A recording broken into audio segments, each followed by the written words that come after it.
Factory வேறு current பற்ற மாட்டேங்குது. இபில் போய் கேட்டால் இப்போதைக்கு லோடு இல்லைன்னு சொல்கிறாங்க. என்ன பண்ணலாம்? டிஜி செட் வாங்குவோமா? ஐயோ இது எந்த பொருள் வாங்கிறதுக்கு முன்னாடி ஆடிட்டர் வார்த்தை கேட்டுக்கலாம்ப்பா, இல்லைன்னா அதில் குத்தம் இதில் குத்தம் நம்மளை போட்டு டார்ச்சர் பண்ணிடுவாங்க. 1 hour later. சார் நம்ம ஃபேக்ட்ரியில் வேறு ப்ரொடக்ஷன் ஃபுல் ஸ்விங்கில் போயிட்டு இருக்குது. எலக்ட்ரிசிட்டி பற்ற மாட்டேங்குது. இபில் போய் கேட்டால் லோடு இல்லைன்னு சொல்கிறாங்க. நான் ஒரு டீசல் ஜெனரேட்டர் வாங்கலாம்னு ஒரு பிளான் இருக்கேன். அந்த டீசல் ஜெனரேட்டருக்கு இன்புட் டேக்ஸ் கிரெடிட் எடுத்துக்கலாமா வேண்டாமா சார்? சார் நீங்கள் ஒவ்வொரு அசெட் வாங்கும்பொழுது இந்த சந்தேகம் கண்டிப்பாக உங்களுக்கு இருக்கும். இன்புட் டேக்ஸ் கிரெடிட் எடுத்துக்கலாமா வேண்டாமான்னு சந்தேகம் உங்களுக்கு இருக்கும்.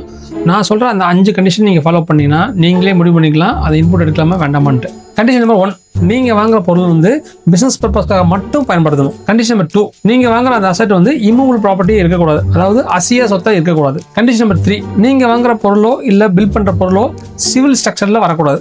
4th, நீங்கள் வாங்குற அந்த பொருளுக்கு பேமெண்ட் வந்து 180 டேஸ்க்குள்ளே நீங்கள் பேமெண்ட் பண்ணியிருக்கணும். கண்டிஷன் நம்பர் 5, நீங்கள் வாங்க அந்த பொருள் வந்து ஒரு இம்மூவபிள் ப்ராப்பர்ட்டியோ இல்லை சிவில் ஸ்ட்ரக்சர் அதை பில்ட் பண்ணுறதுக்காக இதை பயன்படுத்தக்கூடாது. இந்த 5 கண்டிஷன் நீங்கள் ஃபுல்ஃபில் பண்ணிட்டீங்கன்னா நீங்கள் தாராளமாக இன்புட் டேக்ஸ் கிரெடிட் எடுத்துக்கலாம். உங்கள் கேஸில் நம்ம பார்ப்போம். நீங்கள் வாங்குற டிஜி செட் வந்து நீங்கள் வந்து ஃபேக்ட்ரிக்காக பயன்படுத்துறீங்க. ஸோ அந்த கண்டிஷன் நம்பர் 1 ஃபுல்ஃபில்டு. அடுத்தது என்ன பார்த்தா இது வந்து இம்மூவபிள் ப்ராப்பர்ட்டியா? இது வந்து இம்மூவபிள் ப்ராப்பர்ட்டி கிடையாது. நீங்கள் வந்து ஃபேக்ட்ரியில் ஒரு பக்கம் வச்சு தான் நீங்கள் ஆப்ரேட் பண்ண போகிறீங்க.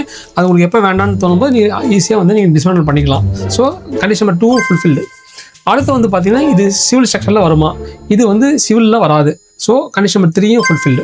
கண்டிஷன் நம்பர் 4, 180 டேஸ்க்குள்ளே நீங்கள் பேமெண்ட் பண்ணியிருக்கணும்.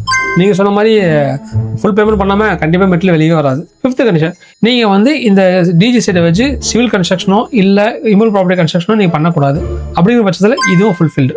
ஸோ 5 கண்டிஷன் நீங்கள் ஃபுல்ஃபில்டு.